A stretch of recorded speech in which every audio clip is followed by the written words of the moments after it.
The Great Falls community will dive into some tough topics, including abuse, trauma, sex trafficking, mental health, and more during No More Violence Week, happening April 5th through the 9th. This morning, I'm joined by Jamie Marshall, the chair of No More Violence Week here in Cascade County. Jamie, thanks for joining us.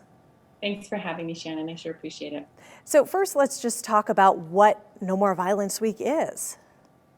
You know, this is our 7th year that our community has come together. It started with students at Great Falls College MSU, led by their professor, Sherry McKeever, and has grown over the years with more than 25 organizations, focusing that first week in April with trainings, bringing in expert speakers nationally from the state and locally to address topics related to violence and prevention. So why is this important for our community that we talk about these hard topics like abuse and violence? Our community has high rates of child abuse for sure, and definitely we see concerns with intimate partner violence as well.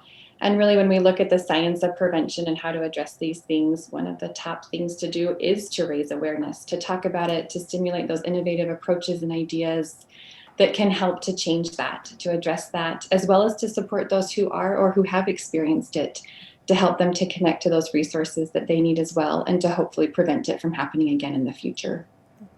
So can you give us an overview of some of the events, all virtual this year? Can you give us an overview of some of the topics and events happening?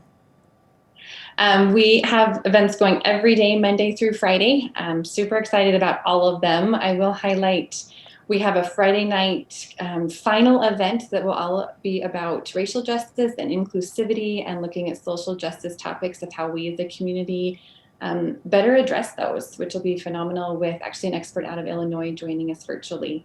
We are also partnering locally with the Compassion Project out of Bozeman.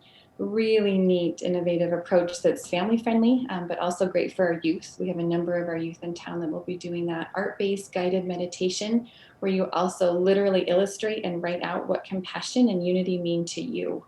We're going to be welcoming folks from Naropa University out of Colorado, as well as Julia Cook, internationally acclaimed children's author, all addressing topics related to social emotional health, and the experts out of Naropa will be addressing compassion fatigue. And then super excited locally here, Dr. LaToya Floyd from Benefice, one of our child psychiatrists in town, is doing a really powerful session Wednesday night on technology and our kids, and the impact that technology has on them and what we can be better doing to help them stay safe. And we also have some state experts coming to address both human trafficking and missing and murdered Indigenous, and helping us better understand those statistics, but also knowing locally what we can be doing to better respond.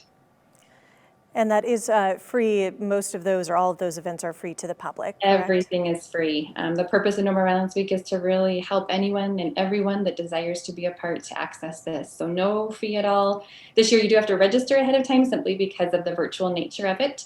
We've tried to make that super easy. If you go to the Alliance for Youth homepage, there's a link there to No More Violence Week, and you can easily sign up there, or everything is on Facebook, NoMore_Great Falls. Okay, fantastic, Jamie. And we will have resources, we'll have links, we'll have the schedule, all of that posted on our website as well. So just really this focus on hope and resilience in the face of violence and abuse. Jamie, thank you so much for joining us this morning. Thanks, Shannon. Sure appreciate it.